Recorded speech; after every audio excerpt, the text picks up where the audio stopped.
आडनाव नेमकं पडलं तरी कसं? दोस्तीच्या आणाभाका दिल्या जातात, पण दोस्त शब्द मराठी भाषेमध्ये नेमका आला तरी कसा? आमटी, कालवण, रस्सा एवढ्या तिखट शब्दांचा शोध लागला तरी कसा? आईतवारचा बाजार म्हणजे नेमकं काय? इसानाला पाणी थंड की गरम? थांबा, गोंधळून जाऊ नका, शब्दांचे अर्थ लागत नाहीयेत, मी सांगते. नमस्कार, मी प्रियंका देसाई आणि तुम्ही पाहताय एबीपी माझा. आपण दररोज बोलताना मराठी शब्दांचा सर्रास वापर करतो, पण हे शब्द आपल्या बोलीभाषेमध्ये नेमके आले तरी कसे आणि त्यांचा नेमका अर्थ काय, हेच आपण या व्हिडिओमधून जाणून घेणार आहोत. आता आपण ज्या शब्दांचे अर्थ जाणून घेणार आहोत ते सदानंद कदम यांच्या कहाणी शब्दांची या पुस्तकातून यांचा संदर्भ घेण्यात आलाय. सगळ्यात आधी जाणून घेऊयात की देशमुख आडनावाचा नेमका इतिहास काय. सदानंद कदम यांच्या पुस्तकानुसार देशमुख म्हणजे राज्याचे दायदच हे वाक्य देशमुख या वतनदाराचं महत्व अधोरेखित करतं. यादव पूर्व काळामध्ये विषयपती, ग्रामपती, राष्ट्रपती असणारेच मुसलमानी राजवटीत देशमुख झाले. त्या नावातील देश म्हणजे परगणा, प्रांत, वसाहत, लावणी, उगवणी, रयतेची भरभराट आणि सरकारची महसूलवाढ करणं ही झाली देशमुखांची कामं. यांची निशाणी ही नांगरच असली तरी यांची स्वतंत्र मुद्रा असे. यांच्या पदरी पेशवाई असे. यांच्या मुद्रेशिवाय प्रांतातले कोणतेही दप्तर प्रमाण मानले जात नसे. थोडक्यात काय तर देशमुख हा मांडलिक राजाच असे.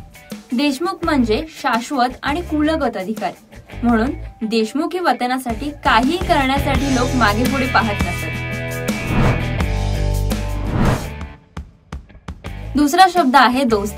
दोस्ती सच्ची होनी चाहिए, पक्की तो सड़क भी होती है, किंवा दोस्त दोस्त ना रहा, प्यार प्यार ना रहा अशी दोस्तीच्या आणाभाका देणारी गाणी आणि शायरी सगळ्यांना ठाऊक आहे. पण हा दोस्त शब्द नेमका आला तरी कुठून? दोस्त शब्दाची खरी ओळख काय तर जीवाभावाच्या सवंगडाला आपण म्हणतो दोस्त. हा शब्द आपल्याकडं फारसी भाषेमधून आला असला तरीही तो मूळचा फारसी नाहीये. तो आहे अवस्थेच्या पहलवी भाषेतला. पहलवी भाषेमध्ये जुस्त हा शब्द आहे. त्यावरून तो फारसी भाषेने उचलला आणि केला दुष्ट किंवा दोस्त. पुढे आधुनिक फारसीमध्ये त्याचा झाला दोस्त आणि पुढे तो त्याच अर्थानं आला. हिंदी, मराठी कवी शायरांचा तर त्याच्याशिवाय पानही हालत नाही.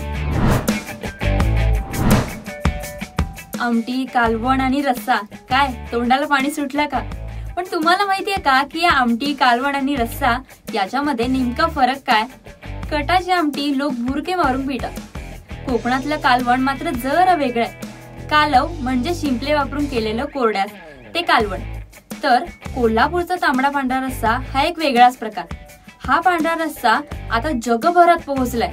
राजश्री शाहू महाराजांच्या काळामध्ये या तांबड्या तिखटाचा लाल भडक रस्सा खाणं गोऱ्या साहेबाला काही जमेना.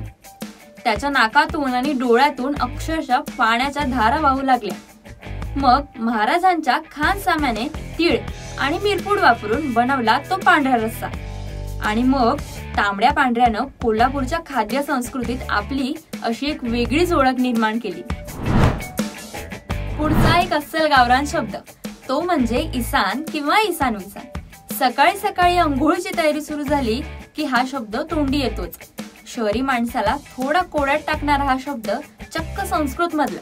हे तुम्हाला ऐकून सुद्धा जरा गंमत वाटेल, कारण की संस्कृतातल्या विषमनचंच हे अस्सल गावरान रूप आहे. विषमन म्हणजे गरम पाण्याची उष्णता कमी करण्यासाठी त्यात मिसळण्याचे थंड पाणी. या विषमनचं झालं इसान किंवा इसान विसान. आजही हा सुंदर मराठी शब्द ग्रामीण बोलीनं जपून ठेवलाय. तुम्ही कधी आईतवारचा बाजार केलाय का?